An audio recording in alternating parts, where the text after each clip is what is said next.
set my backpack down, my third deployment, on top of a bomb. And the bomb went off and took my right arm, right leg off. Instantly, my left leg, left arm followed after, and I became one of 5 surviving quadruple amputees from the wars in Afghanistan and Iraq. And because of my medics' quick action on the ground, as well as the doctors and nurses that worked 14 hours straight on me, by giving me blood from their veins even when they ran out in the blood bank, I was able to survive my injuries, have 19 months of recovery at Walter Reed, where I learned how to adapt, overcome, be able to have a prosthetic arm, prosthetic legs, walk, drive, feed myself, and live life as normal as possible due to the technology and the advancements in prosthetics that we have in this day and age. And now I'm coming up on my 12-year anniversary of being injured this April. And it's been really an incredible and wild ride. I mean, I went from sitting in a hospital bed questioning why I lived through my injuries, what I had left to give to anybody, to now being able to have a nationally recognized foundation, the Travis Mills Foundation, as well as a few other businesses.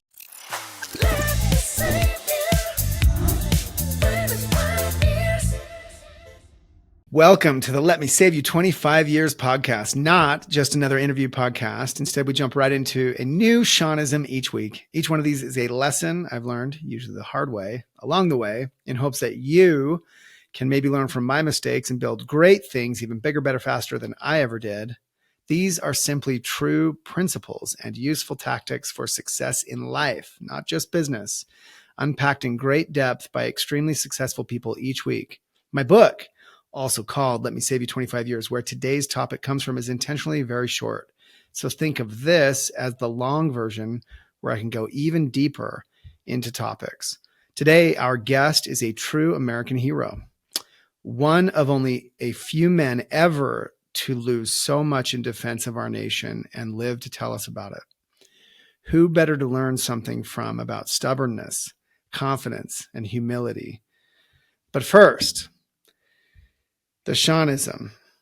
Practice stubbornness with confident humility. The story I share in Let Me Save You 25 Years, the book, is around this moment where we had invented stealth tech for Lovesac. And if you're not familiar, stealth tech is a fully immersive surround sound system embedded in this chair that I'm sitting in. It can be in any couch, under the foam, under the fabric, and it's amazing. And it's been a wildly successful product. But when we had first invented it many years ago and patented the idea of it, we took it to a well-known audio brand, meant to be our manufacturer because we don't make speakers, and we needed a partner in this and maybe even a co-brand.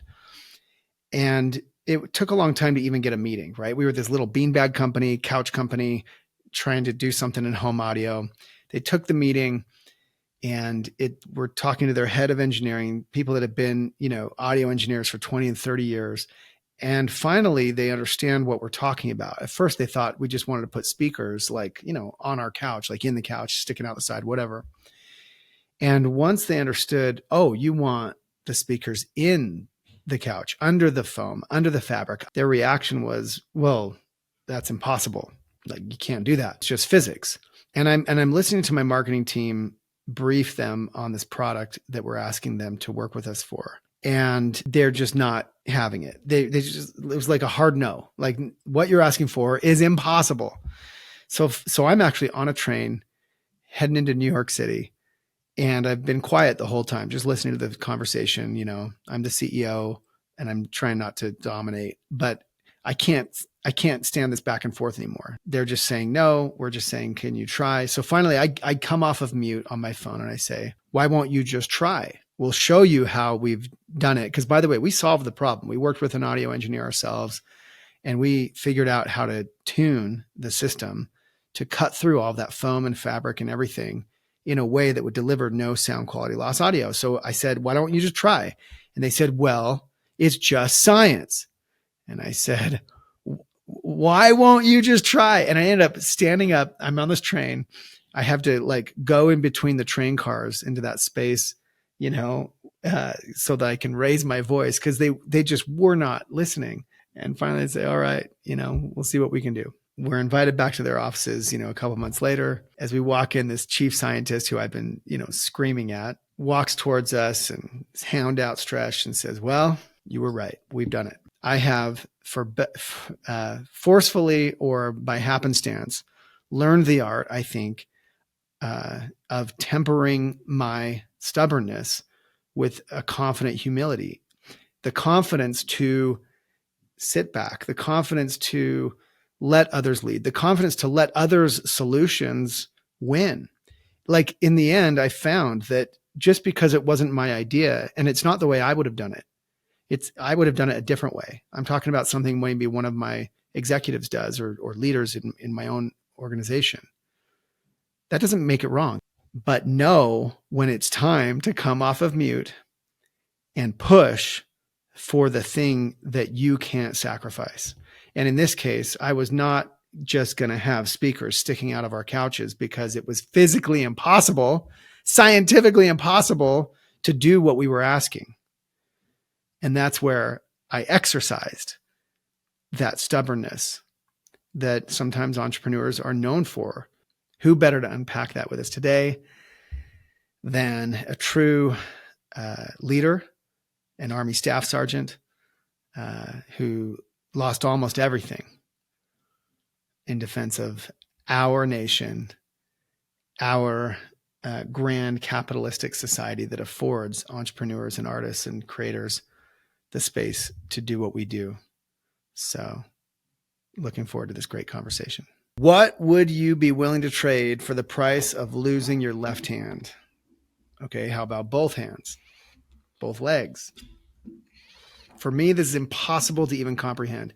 How quickly some of us, including me, I fear, might give up facing lesser adversity. Today, we are blessed to hear from a man who is one of 5 modern veterans to have ever paid the price for our country, a quadruple amputee who has not just survived, but thrived. A New York Times bestselling author, now with a second book just out recently, an avid public speaker, a father of 2, and an inspiration and source of strength to thousands of wounded vets through his Travis Mills Foundation and compound up in Maine, where he hosts them personally. We welcome to the podcast a true American hero, Sergeant Travis Mills. I mean, those are very good points that you make. I can't even deny, most of them, except for I'm just a regular everyday guy, had a bad day at work, and now I get the chance to, hang out and show off my cool tricks of my hand spinning in a complete 360, and it doesn't even hurt now. But thanks for having me. Excited to be here and appreciate your time. Oh, man. Yeah.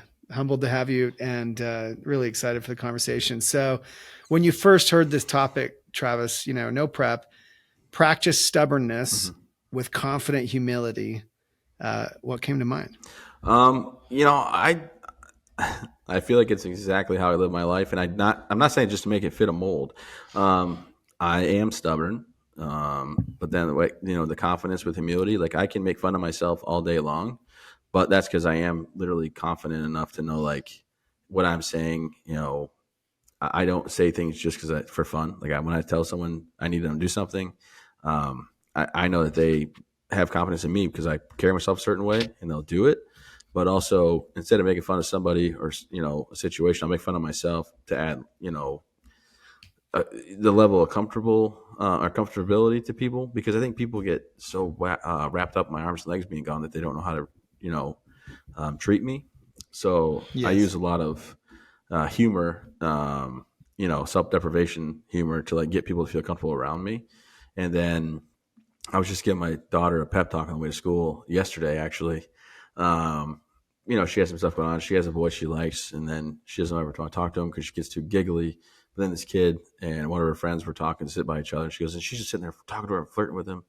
And I'm like, and I told Chloe, I said, Chloe, if you have such a problem with it, just go say hi. Stop being weird. Have confidence. And I said, if I didn't have confidence and I walked into a room knowing everybody's staring at me already and, acting kind of different because my arms and legs are gone, I said, I would be miserable. But I am confident in myself and I'm okay with what happened to me. And I understand this is how I look. I said, so I can talk to anybody and not worry about the situation. I said, and at the end of the day, it doesn't matter. Just go say hi if you want to say hi. The kid likes you. Yeah. Not that I want to have a boyfriend. She's 12. I'm just saying she was all worried about it. I was like, dude, just have a little confidence. That'll get you through life. And being stubborn, I mean, I'm just stubborn. the Taliban found that out when they tried to kill me and I didn't die. They're like, how do you not die? And I was like, wow, I'm stubborn.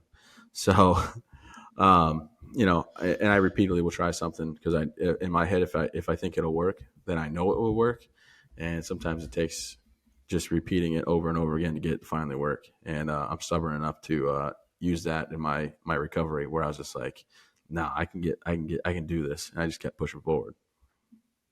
Yeah, that's awesome. Well, why don't you explain for anyone who doesn't know your story in the shortest version, just because I know you've told it like a trillion times. So you pick whatever version you like, but how you got here. Well, I got asked that the other day when I was leaving the Spectrum store.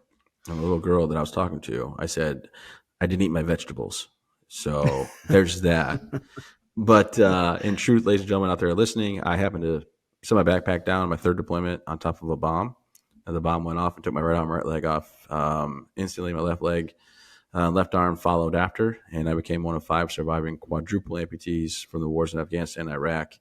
And because of my medics' quick action on the ground, as well as the doctors and nurses that worked 14 hours straight on me, by giving me blood from their veins, even when they ran out in the blood bank, I was able to survive my injuries, have 19 months of recovery at Walter Reed, where I learned how to adapt, overcome, be able to have a prosthetic arm, prosthetic legs, walk, drive, feed myself, and live life as normal as possible due to the technology and the advancements in prosthetics that we have in this day and age. And now I'm coming up on my 12-year anniversary of being injured this April.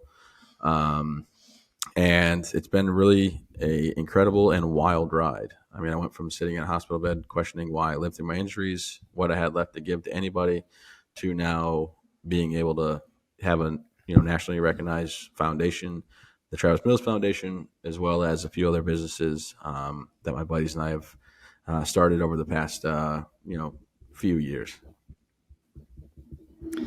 Yeah, man.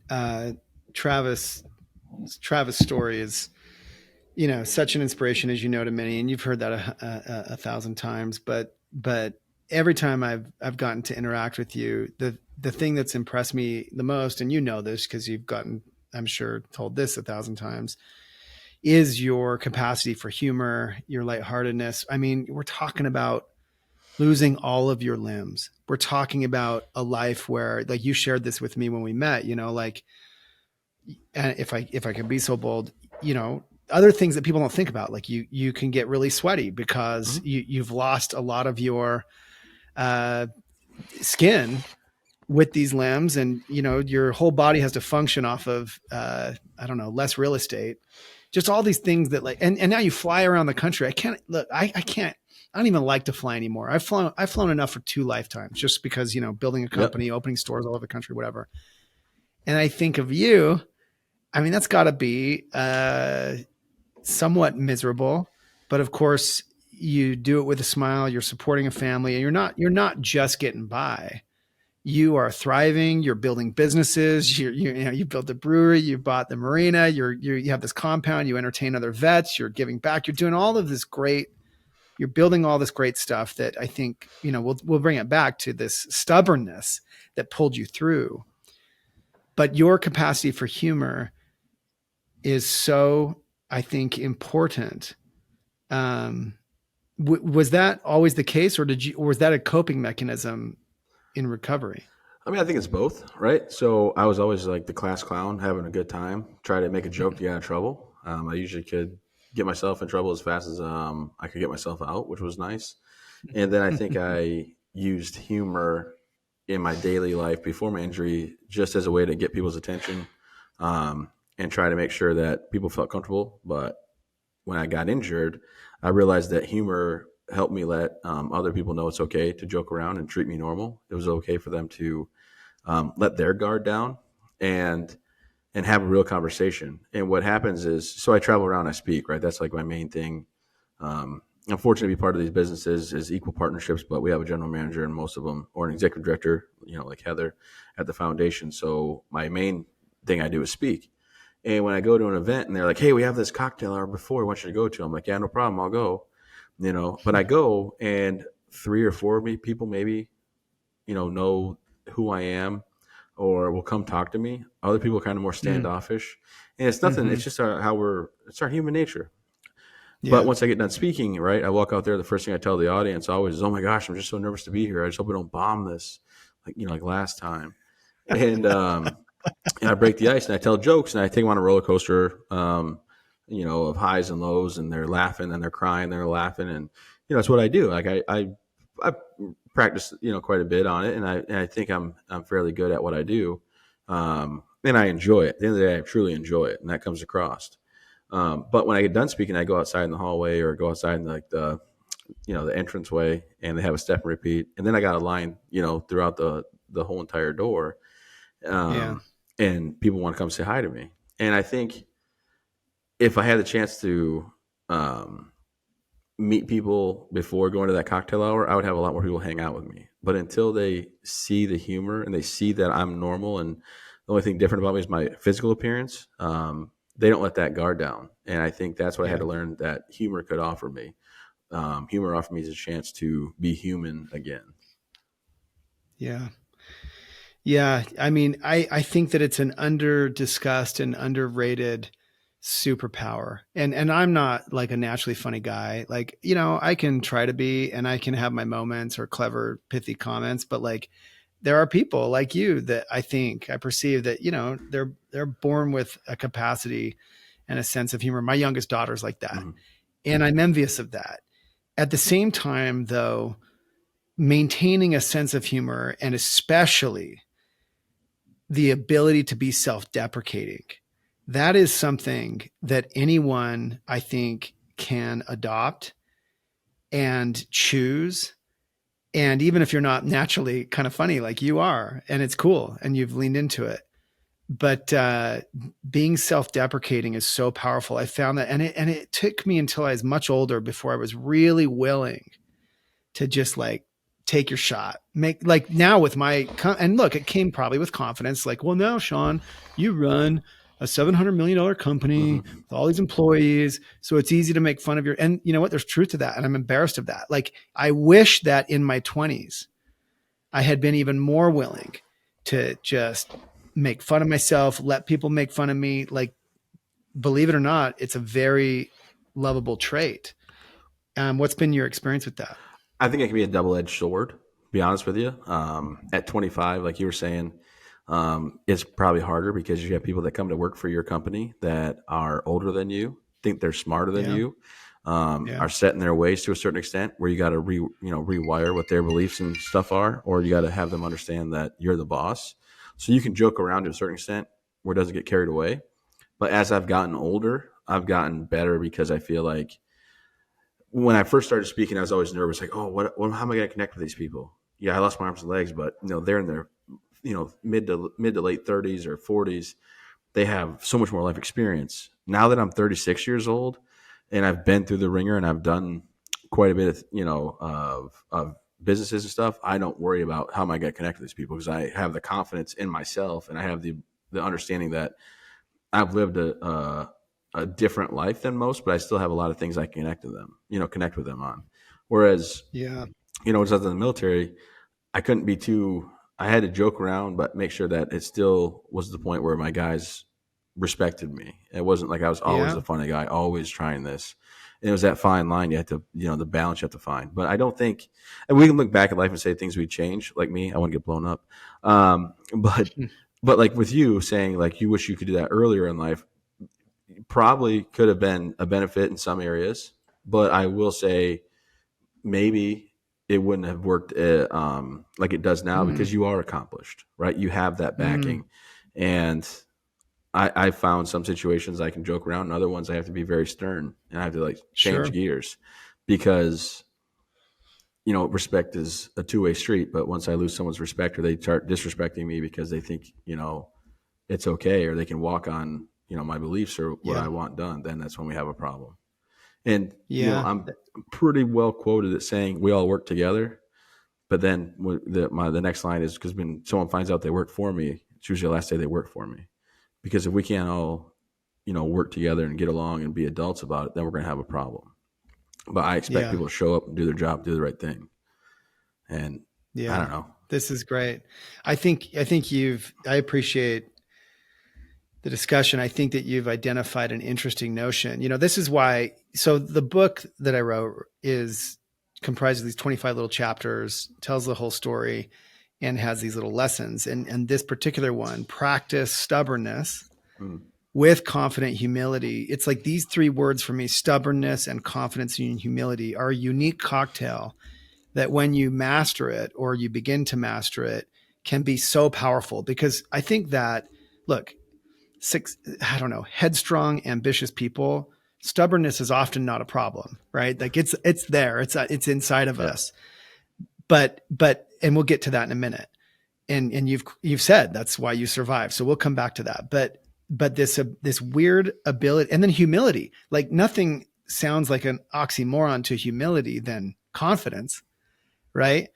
But it's the confidence, ironically, that allows you to project humility. Because if you're really insecure, then you have to have the bluster. You have to take offense to everything because, like, you got to protect your ego and you got to protect your reputation. And that's where I come back to this humor thing. So I think it's interesting that you've called out perhaps confidence. That confidence can come with time, with life experience. I think that's fair. I've met plenty of 30 and 40 and 50-year-old, even professionals, who strike me as wildly insecure. Mm-hmm. And they project confidence, but it's feigned. And their insecurity disallows them to kind of enjoy the humor that might, again, come with time, like you've called out. And I think it's a real pity. And thankfully, and by the way, I find it in me and I have to fight it. And thankfully I've learned the ability to I don't know, become and to push myself to be a little self-deprecating in my older age, let's call it, with the confidence that's come, as you've called it. And so I just wonder, like, I think you've made some interesting points. It may be tough for young people, headstrong people, but I still think that it's something that can be developed. And the sooner it can be developed, the sooner you can get there. I think the more lovable you can become. I think therefore, the more successful you can become, the more attractive to success you can become. And that's just been my experience. Oh, I completely agree with that. I didn't mean to contradict what you were trying to say. I just meant that No, I like it. I like the discussion. I just think that when you have success and you have that backing, like you have a company that has proven successful and you have been able to build that company throughout your trials and tribulations, and there has been sleepless nights, I'm sure, and worries and things that have come up there, like, how am I ever going to get through this? Or how's this going to all pan out? And it does.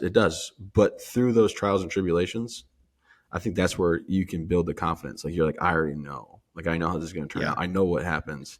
And I think at a younger age, I was so worried about, well, I haven't done this much or I haven't done that much. But now I'm 36, and I feel like I have done that. I've had to figure out how to pay this bill and hold this one for 30, and to get the, what I mean? Not the foundation necessarily, but at some other businesses that we just kind of ground up started. And going through those days and those sleepless nights to now my restaurant does, it's in its second year, just starting our third year off. Like, we did over $3.5 million in sales in a small town each year, and things like that. It's like because of those life trials or whatever, I have confidence knowing what I'm doing, rather than just. And you've become an entrepreneur. I mean, you've gone from a leader of a team, even in the military, to a full-fledged entrepreneur. I'm curious, when you were younger and in the military and thrust into a position where you're expected to lead others, and you probably felt some of those same insecurities, how did you find the strength to project confidence and before you had all this life experience? I mean, everybody knew the Army doesn't make mistakes. So if I got the role, that's obviously it was supposed to be. No, I did have a guy. I was 20 years old. I was a sergeant. I couldn't even drink like a beer. And a guy that was in his 30s that was like, just came in, and he was acting like he was, Mr. Know-it-all. He was whatever. And I was like his boss. And I just had to sit him down and say, hey, look, this is not going to go well for you. Like, I'm in the position. I came in earlier. I got more time. I got a deployment under my belt that you don't have. And I understand you have life experience, but if you keep undermining me or talking like this to me, we are going to have a run-in. And I think it was just like the very blunt conversation of, this is my rank. Like this is who I am. The Mm. Army has given me this promotion. You can respect that and respect the rank. And I think that actually came from a movie quote, right? Did you ever, or a TV show? You ever watch Band of Brothers? Yeah. Yeah, well, it's probably the reason I joined the Airborne because I love that show. So, like, I watch it once or twice a year. I just love it. I already know Mm. everything's gonna happen, but I love it. And when that Captain Sobel walks by winners, major winners, and he's like, "You respect the, we salute the rank, not the man." And that always stuck with me. Like, look, no matter how young I am and how fast I'm making rank, if someone's older than me but young, like less rank, like they can respect my rank the way they would respect somebody that was older with the same rank. So maybe that was just a false confidence that I got from wearing the stripes on my chest. But No, look, I think it's interesting. I think that to look to some degree, it's easy for me, right? I'm a CEO, and so I can choose to behave this way, and hopefully I can behave well, and hopefully I can develop some of these skills. What might you offer to someone who doesn't have rank? Maybe a social setting, almost like your daughter, on the bus yeah, in the wilds of middle school or elementary, yeah. whatever. But in general, like for people that can't lean on a rank, how can they develop this confident humility and confidence to go with it? Well, I mean, with my daughter, I'm trying so hard to let her understand, like, people's opinions, they don't matter if they're not true. If it's a true statement and it hurts your feelings, then you got to fix something that you got going on. But Hmm. if people's opinion of you or people's opinion of what you're saying is negative, but you're right, you've done your homework, you've done your research, and you're stepping up to say something that's beneficial, then it shouldn't matter what they think about what you have going on. Now, as human nature, we're supposed to care. Like, my daughter's a middle schooler; she's 12, so I get why she cares. What people think, her peers think. And I feel like kind of a jerk. So I was like, Chloe, you might talk to 10 of these people when you graduate after high school. Like, you might, but I didn't want to tell her like that. Like, that's the realistic part of it. Like, I have like 3 or 4 very close friends from high school still. Everyone else, I still talk with every now and then, but it's just the way the world works. You go on, you move, you change it up. But it's hard to tell my 12-year-old, like, hey, just have confidence. I mean, she's a standout athlete. She's like a honor roll student. Um, she's well traveled, has a lot of cool life experiences, but she's still, it's not as easy to tell a 12-year-old to have confidence and walk over and just say hi to the kid that she has, a crush on. 100%. I sometimes joke with my kids, and I'm a youth leader Mhm. in different realms as well. You can pay me to go back to middle school, right? Like Yeah. there are some really tough moments and lessons and situations that I just wouldn't want to face, particularly in the day and age of social media. But one of the things I mention in the book that I grabbed from somewhere else is that confidence is free, right? Like, Mhm. and by the way, true confidence comes at a price. It comes at life experience, comes with success, comes with, overcoming things. But at least feigned confidence, which can be useful and can be exercised and practiced, costs nothing. And it's a choice. And it's a tough one because, to your point, we have to overcome our insecurities. Mhm. We have to summon up some courage, some bravery. But that's the reason that this Shawnism, originally in my manuscript, it was called Pair Stubbornness with Confident Humility. And I changed it to practice because I believe that all of these things, again, the stubbornness will come back to that's often inside of us. But can you practice the confidence to leverage the humility to temper that stubbornness to have a fully successful outcome? And I think that it can be practiced, it can be exercised, it is a muscle that can be built. And short of just encouraging our daughters, I'm in the same situation, to just be confident. Yeah.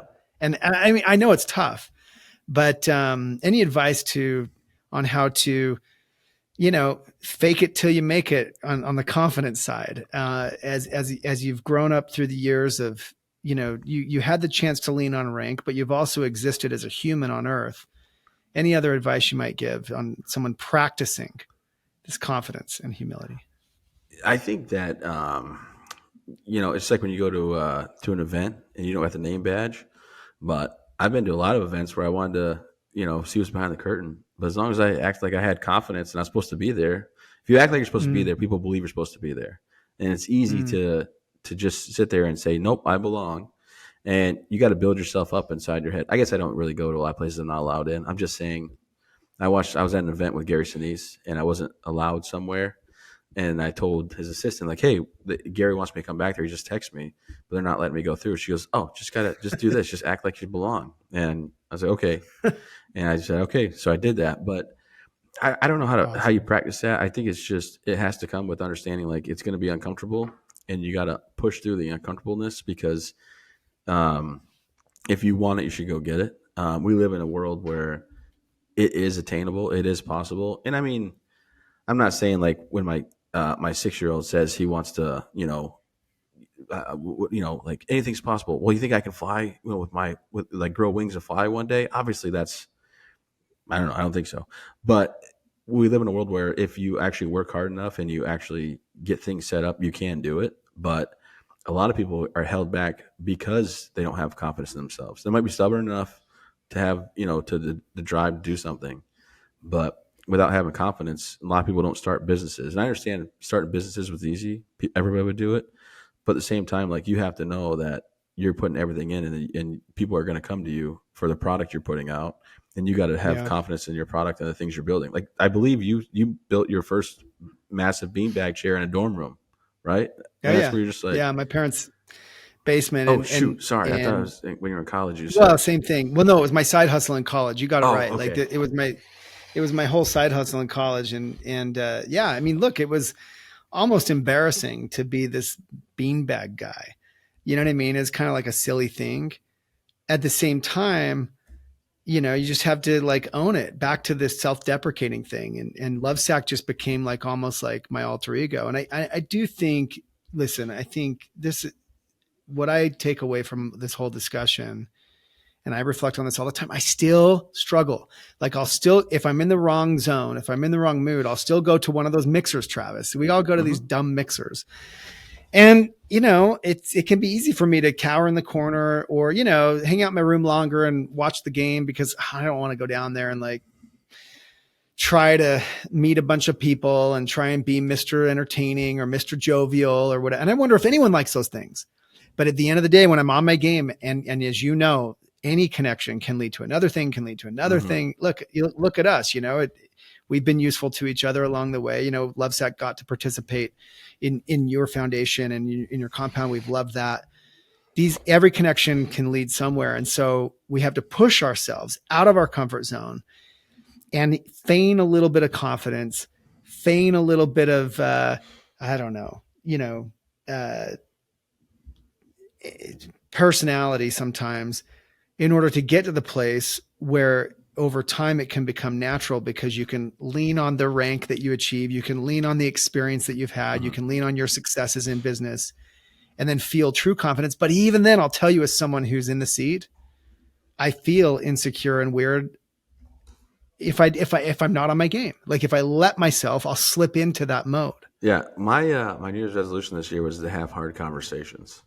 I was not ever wanting to have hard conversations. I would rather be passive aggressive, not in like a bad way. Just like, hey, so I was thinking like this isn't working.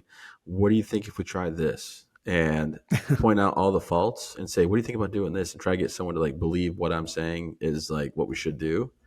And I was like, I got to change this year. Like, I got to be more direct and say, like, this is what we're going to do. Here's why, and here's what I want. And I feel like I've been doing a lot better. People have kind of noticed it. I've been very direct, not like in a rude Mm. way, but more direct. And it was all because I watched a TikTok video. And it was my buddy that I fight with the most, probably, that I own a couple businesses with that we get into. He goes, and he sent me a TikTok video, said, you're 2 hard conversations away from having your problem solved. And he sent me Mm. that. And I was like, okay, well, this year I'm going to do better at that because I would try to have those conversations and I would be like, I mean, what do you think? Or how do you feel we should do this? Or I just found like I was doubting my decision or doubting what I was saying, even though I thought 100% was the right thing to do. I thought it was going to hurt someone's feelings or it wasn't going to go well. But at the end of the day, I just deliver the news now, like very, very nice, very calm, very pointed. But I deliver the news or deliver the statement and like just see where it lands now because it's what I want, what I think is going to be the best for the company that I'm in charge of. That's great.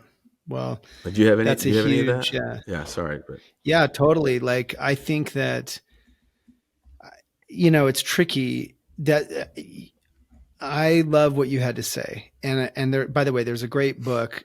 I'm an avid reader, as maybe you can see, but, which is where I wrote a book. It was fun, but, Crucial Conversations is this cool little book I read that addresses this topic, and it gives some great tips for anyone listening. But I think that, I struggle with this as well, because it's a balance, right? Like, you can be a commanding CEO, call it, or leader of any kind, and you can be an influential one, where you're kind of leading people, hopefully where you'd like them to go, or in the direction you'd like them to go, but leaving more interpretation to allow them to participate more in the process and enjoy it. But it all depends on who those people are, and if they have the capacity to make decisions with good outcomes themselves, even if they're different outcomes than yours. Can you trust them to do that? And if not, it requires more direction. And I think that, sometimes when we're too nice, or we're too indirect, or we're too passive aggressive, or whatever our tactic is, we're giving people too much credit, people who are not going to be successful. And therefore, because they're in your organization, they're causing your organization not to be successful. So a lot of it depends on who you're interfacing with and their capacity to execute successfully themselves. And so where you have high functioners, I find you can be commanding, but they're going to ultimately leave or not be satisfied, because they're high functioners. They need to own things. They need to make their own decisions. And so you have to use a different style. And this is where it comes back to practice. All I'm saying is, like, look, leadership, all of these things. There's a reason a CEO is, I harp on this a lot. There's a reason, and I say this metaphorically, there's a reason a CEO is paid the big bucks. It's because they have to make decisions. They have to do things like this, and it's not easy, and it's not straightforward, and it's not the same for this person or that person or this organization or that organization. And so stop whining about how tough it is. Admit it's tough. Practice, read, have mentors, learn, listen to podcasts, develop, and make the hard decisions and learn from the ramifications of those decisions. And through it, what you'll end up with, right, is even better judgment over time, if you're willing to practice, not just exist. I think too many people go around existing, like, well, this is just me. This is just how I am. yeah. But I love what you said. You're making an effort this year to be a little different. Well, I just felt like it was I had to do something, because I would give direction and that didn't get done the way I thought, or I would think there's a problem with something and say that I think this is the problem, and I was told no, it's not. And then later on it would come out like, no, that's probably the problem. And I just got tired of feeling bad that I wanted to have a stern conversation, whether it was at my marina or the restaurant or whatever. I got tired of feeling bad, because there's so many people that ask me, like, oh, hey, so I know someone that's going through post-traumatic stress, right? So, like, I'm not an expert on post-traumatic stress, but I get asked a lot of questions. Or I got somebody that's injured that needs help or guidance. Or I got this person that had this happen to them. Like, how do I help them? And I think they get a little bit angry at my answer, because I'm like, look, everybody's different. Some people got to be coddled, and some people got to be told just very directly, like, this is what you need to do, this is why, and get it done. Yeah. And once you find out, the person's personality that you're trying to encourage or mentor or shape and mold, then it gets a lot easier. I think over here behind the computer here, Heather will tell you, she has a staff of like 35 people, and everybody's different, and how she has to address every situation is different. And it's, some days it's easy, and other days it's like so frustrating, because you're like, how do you not get what I'm trying to project right now to you? This should be so easy. And it's like beating your head against the wall. So yeah, being the CEO, like you said, like in your seat, you have so many different personalities, so many different people looking for you for answers, as well as looking for guidance. But when you give that guidance, it's how you deliver it, and if you don't deliver it the right way to the person's personality, they're not going to get it done. So yeah, I use the phrase CEO, but I really any kind of leader, any kind of manager, any kind of position of influence, it's an art itself. And so back to practicing stubborn with confident humility, which, by the way, Mm. you want leadership in 4 words, 5 words. There it is. I think that there's a lot to be said. There's a lot packed into the Shawnism. We've harped on the second half of it, which is an elusive piece. Let's come back to the first half. So, practicing stubbornness. This is something stories I've shared around this realm. Kind of when I was younger. It was easy for me to be stubborn, right? It was easy for me to be headstrong, push my way because I believed in myself. I had this not natural sort of, for better or for worse. And I think most entrepreneurs or leaders or doers have some of that, have some sort of innate, I don't know, confidence in this and the stubbornness that comes with it. Like, well, it's my way, like, and I'm right. And why shouldn't I be right? And as I've learned to temper that with more confident humility, but there are moments where you just got to dig in and get your way. And I think, you've realized that even in this year, it sounds like. So talk to me about this idea of stubbornness as it relates to your experiences and Well, how I it's mean, evolved over the years. yeah, it's I was stubborn when it came to my coaches in high school. Like I thought I knew more sometimes, and that really came back to Mm, bite me. I get in a lot of trouble for mm, that. In basic training, you had to be stubborn to get through it. Some days really were terrible. Some days you wanted to be done with it all, and you just had to, say nope. This is how we get through it, and be stubborn about being in the situation. And then I think through the military, just having different missions that you can't give up on, you can't just stop what you're doing. But my stubbornness really came in probably full force when I was injured, because mm, I had to be unwavering when it came down to my workouts. I had to be unwavering when it came down to trying my prosthetic arm on and trying my legs on. And Was quite, that painful? horribly painful. Quite frankly, there are service members that didn't want to walk after the first couple of tries, and they just were like, "I'm going to be in a wheelchair. This is too painful." Like the in the beginning, their blood will, like, when you cut yourself kind of and it pulsates. Have you ever had a Yeah. deep cut? Well, your Yeah. legs, when my legs were in the sockets, they would pulsate the whole time, and it felt like my feet were in Mm, cement and like swinging bricks, but like my legs were pulsating and very painful. And that probably was for the first month and a half, 2 months of the Is it walking. still painful? No, Is it still no, painful? no. You just had to push through. But that was the thing. Like they said, it'll get better, and I had to believe it would get better, but I had to believe that I gave it my best effort as well, because Mm, there are some guys that I know that just were like, nope, this is not me. I'm fine in a wheelchair, and that's cool, and that's what they chose. But hmm. I had to be stubborn about that, and then I had to be stubborn about, I want to try this and I want to try that. Like the foundation, um, my foundation started off of people wanting to do a project called the Travis Mills Project, and they were going to run the Hmm. show. I was the face of it, just going to smile. Hey guys, thank you. That's it. Then it got so big that they were like, "Hey, we're not getting donations for our nonprofit. They're all earmarked for the Travis Mills Project. We got to let this fizzle out. We're going to go ahead and give this donation to somebody else, and whatever." Hmm. And I'm like, I've been all over the state of Maine, like raising money in a place I've never lived before, taking money from hardworking, people that believe in veterans and their families.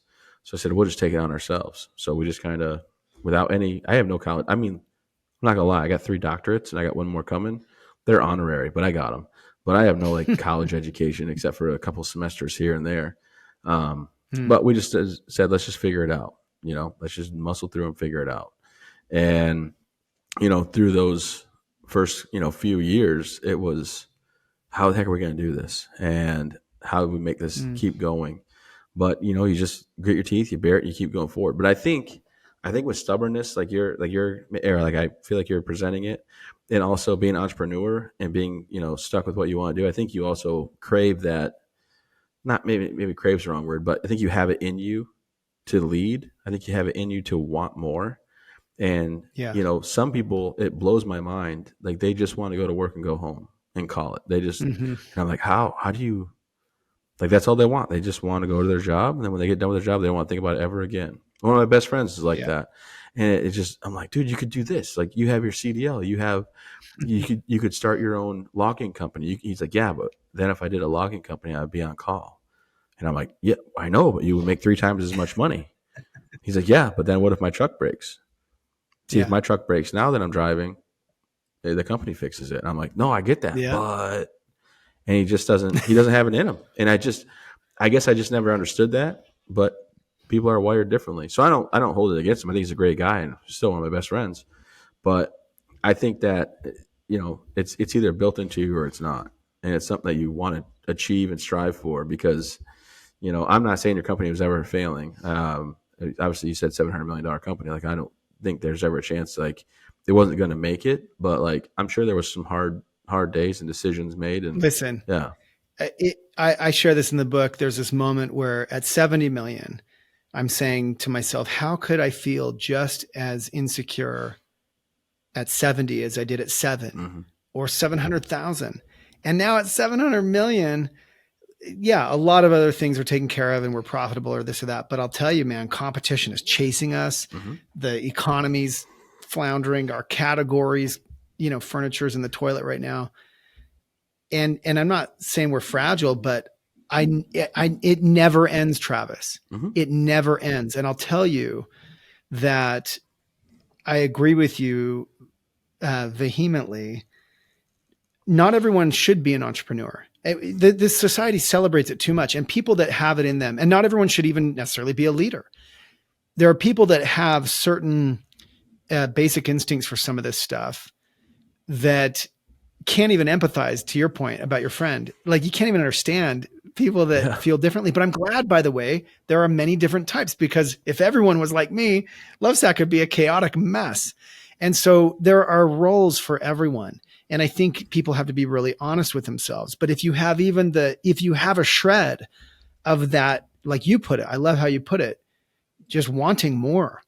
If you really have this desire to want more and and a little bit of stubbornness to go with it, I believe then you can practice the art of exercising that stubbornness to good ends, the art of tempering it with confidence and humility to lead you to a place where you can be more sustainably successful. But I'll tell you, even as it becomes more sustainable, and you're feeling this, I know you are, because I just know how the world works. You tell me you don't feel this with your restaurant, with your marina, with, you know what I mean? Like, it never ends. No, if you're not growing, you're dying, right? But here's the thing. Let me ask you, okay, have you ever been asked, when's it enough? And I say that because my mother-in-law said, like, Travis, when's it ever enough? And I'm like, it's never enough. And it becomes like a game in a way. I'm not saying I'm worth $700 million company. I'm just saying it comes like a game where you want more, because you but then it's like, I don't look at the money I make. I look at, there's over 100 people in the summertime at any given time that work for one of my organizations that believe in me enough to decide this is how they're going to, spend their days and take care of their family. Spend their life. Yeah, take care of their family. Spend their life. Like, I agree. Like, the opportunity to create opportunities for others, the opportunity to do something like Lovesac. We started just trying to survive, but now we have this beautiful purpose. We believe we can inspire people to buy better stuff. So they can buy less stuff, because, as you know, our stuff lasts and lasts and lasts and has these cool attributes, right? Definitely. And so to me, like, the purpose came later, but it drives me. And so what do I want? I want to do that. I want to do that till I'm dead, because it's exciting and it's enervating. And by the way, it's useful and good on the earth. Like, forget about the money. The money will come, and money. And I'm not trying to sound all whatever, but like, I know plenty of rich people that are miserable, right? But trying to do good, productive things on earth, to me, that's motivating. And I think it's motivating to many people who have even a shred of that drive. And I think if you want to be successful, then you have to practice at it. And you've demonstrated that by your own willingness to self-assess, to call out where, like, you might have a weakness, and to go after that and become stronger, to practice the art of being a leader, to practice the art of being a builder, a creator, an entrepreneur, whatever it is, whatever label you want to pick. And I think that that's why you've had success. Well, I appreciate that. I also think, and I don't know if I heard it, if I made it up or if I heard it from somewhere. I probably heard it somewhere. I'm not going to give myself credit for this, but they say money doesn't buy happiness. And I'm always like, it doesn't, but it does buy freedom. And I have the freedom to do a lot of things with my family and my friends and my kids because of how much effort and time I put in. But then, just like like Heather, who again, the executive director of the foundation sitting here, she has her own accounting business. She's the executive director of the Travis Mills Foundation. And she also does some other side hustle stuff because she has the same drive. And, I think she likes her job because she lords over everybody and just I'm just kidding. I'm kidding. But, it's just in people to have that. She didn't want the job at first. She liked being the CFO. And I said, no, you're the right fit. But, seeing that potential in people and seeing their drive and their abilities, I don't sit there and want to be on a stack of money by myself. I want to bring people up with me. I want people to succeed in life and be happy and all, that. But I think what people don't maybe realize when it comes to being an entrepreneur or like building something or being in the executive director seat of the foundation, it's not a 9 to 5. It's not 40 hours a week. It's, Nope. It's a life. Yeah. I get in trouble because we go to the restaurant and I'm working, saying hi to all the tables. Thanks for coming in, shaking hands. My wife's like, "You gonna sit down and eat with us now?" And I'm like, "We could have went anywhere else. I told you we could have went anywhere else tonight, and you wanted to come here." Or, it's doing that stuff, or taking the phone call at 7:00 at night to try to figure out the game plan with the videographer, who's an independent guy sitting here behind the camera as well, who does all my videos. Like, hey, it's 7:00 at night. Yeah. We got to discuss what we're doing tomorrow. It's that drive to want to be better and do better and to keep pushing. So, again, people are just wired different. I don't know where I was going with that tangent. I hope you got a good editor for this. No. Let me build on it. I think you're spot on. And let me answer your question. How much is enough? As I listen to you talk about what it takes to keep building. And by the way, that, you could argue, hey, the bigger it gets, the more lax you can be because you got all these people around you. On the other hand, it's the more irons you got in the fire. And so in my case, let me give you an example. I'm faced with all kinds of opportunities every day. People want me to mentor them, or people want me to invest in their company, or people want me to, hey, we should do this together.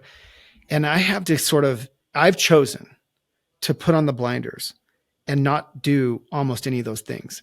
And I'm not saying that's good or bad. I'm saying it's my choice because I want to have enough time left over from the demands of this thing that I'm captaining, right, as CEO of Lovesack, to be a great dad, not just a dad, I'm trying to be a great father. I'm trying to be present. I'm trying to be there. I'm trying to be engaged. I'm trying to not miss it, not wish it away, because it's happening to both of us right now in real time. And if we're not careful, we'll miss it. At the same time, we're trying to meet the demands of our growing organizations, and it's flipping hard. And I do the same thing. I'm out in showrooms and I don't even like going to malls sometimes because I know I'm just going to get sucked in. I'll spend all night there and and if I'm with my wife, so I don't have an answer. It's hard. Back to being the CEO of your life. It's hard. You got to make hard decisions. That's what, that's why you're paid the big bucks. So embrace it, deal with it.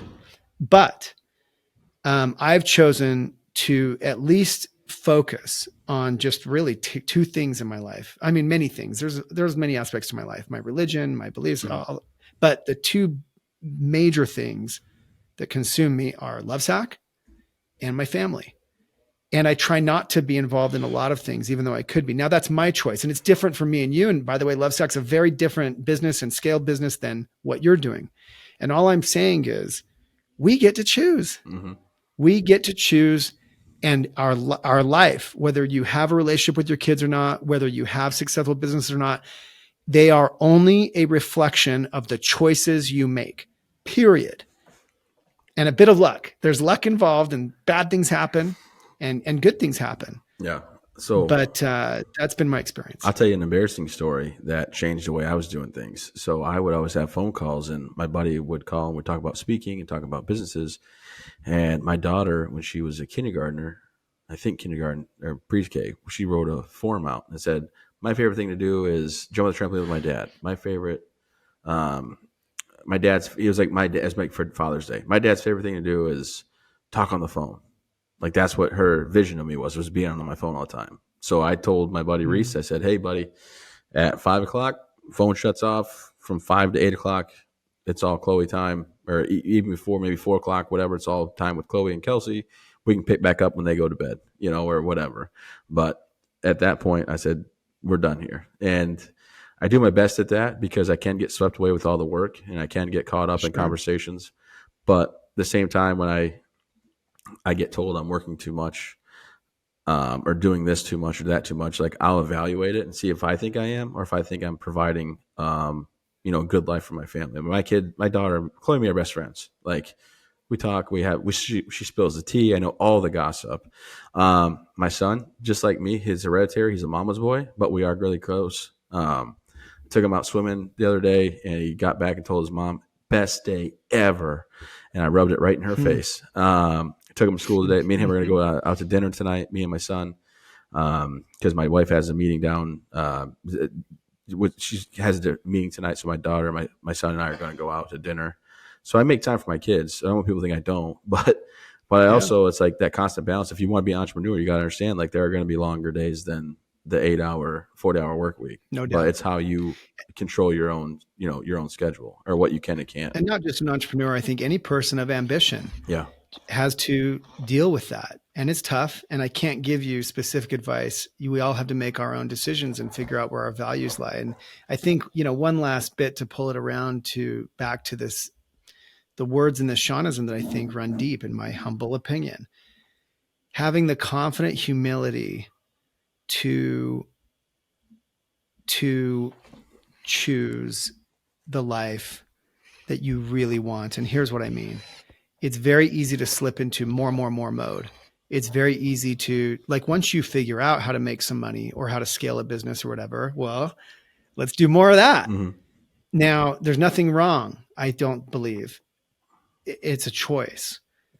And in your case and my case, we've both chosen to, one way or another, by behaving the way you just described, you've made a choice to get less, because you could get more by spinning up yet another business, another restaurant, another thing, doing another speaking gig.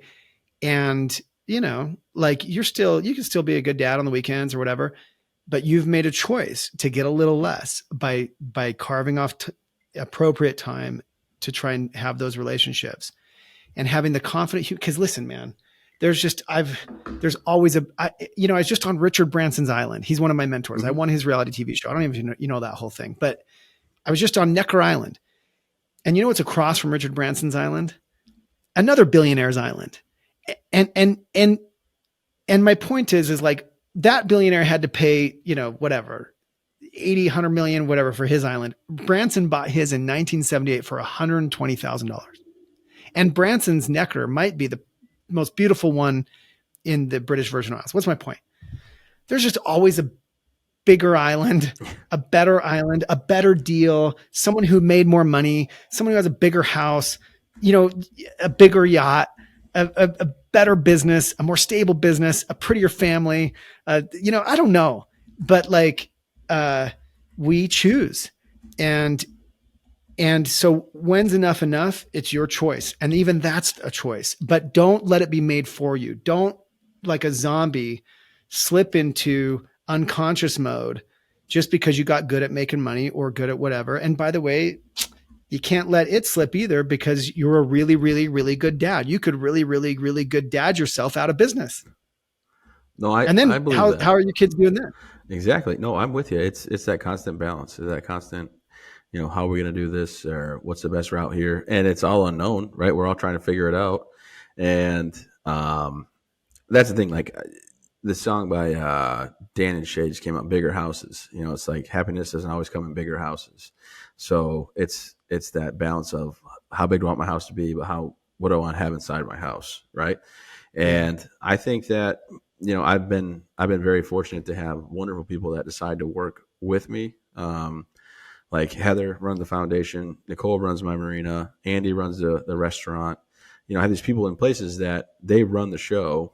I can still come in, understand what's going on. They call me, update me. I go to meetings with them.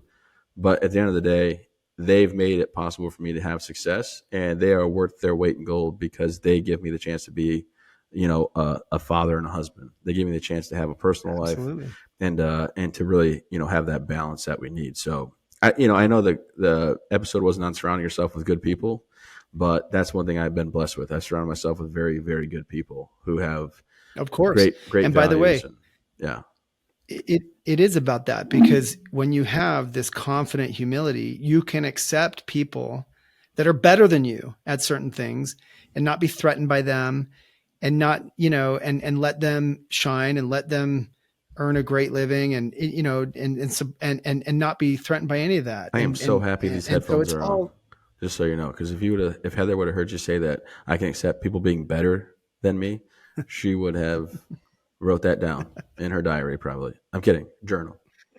Just kidding. no, I mean, that's part of this confident humility. So I think in response to your question about, when's enough, I think that if you have a little bit of that stubbornness to want more and to chase more, whatever that means, I think you would do well to exercise, to practice that confident humility, to have some contentment in other realms. Because if you're just discontent with everything, you're going to chase your way out of life. Mm-hmm. You're going to miss it all, and in the end, there's no end to it, because there's always, like we said, a bigger house, a better company, a bigger outcome, whatever. And so I think we can pick our places to be ambitious, and we should, in some of the other places, find a way to be content and be confident and humble in our decisions in those realms. So that's for me, that's kind of the full circle of it. Is there anything, Travis, is there, you've had so much success, you've done so many cool things. Is there anything, you would share with listeners out there, ways to save them 25 years or a chunk of their own 25-year journey? I just tell people the 2 life lessons I live by. The first thing is don't dwell on the past. Just reminisce it. I used to sit in a hospital bed and think, what if this didn't happen? I'd hope and pray and wish I'd just wake up from this nightmare.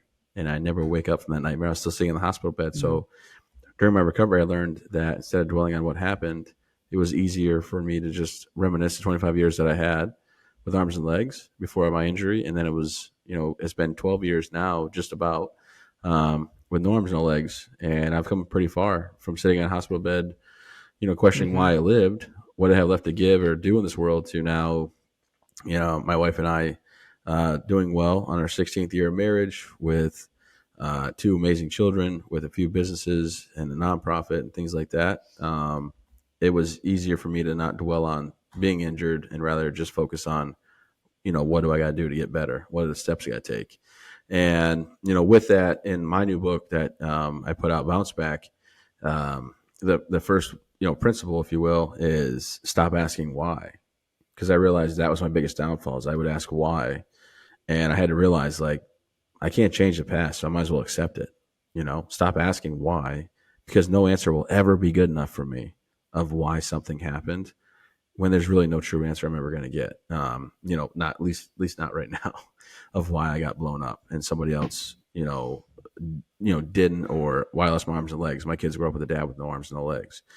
But so that was a big thing of why I was able to stop, dwelling on it, because I stopped asking why. I just accepted, this is my life. This is my new normal. But the other life lesson that I tell people is you can't always control your situation, but you can always control your attitude. My situation doesn't change. I'm a quadruple amputee. It is what it is.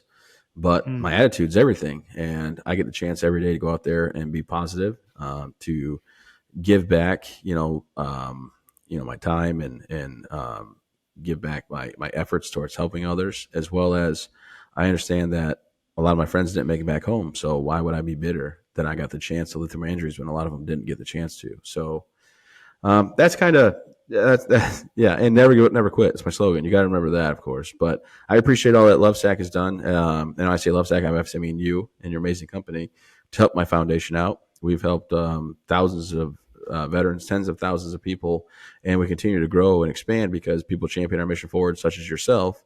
And, with the foundation, I don't take a dime. I never have. It's not about me getting a paycheck. It's about giving back. And I've never taken like a salary or a bonus. It's so awesome that we're able to help these veterans and their families and show them that life is possible after injury, and that no matter what they face, wow, they can overcome any challenge and obstacle.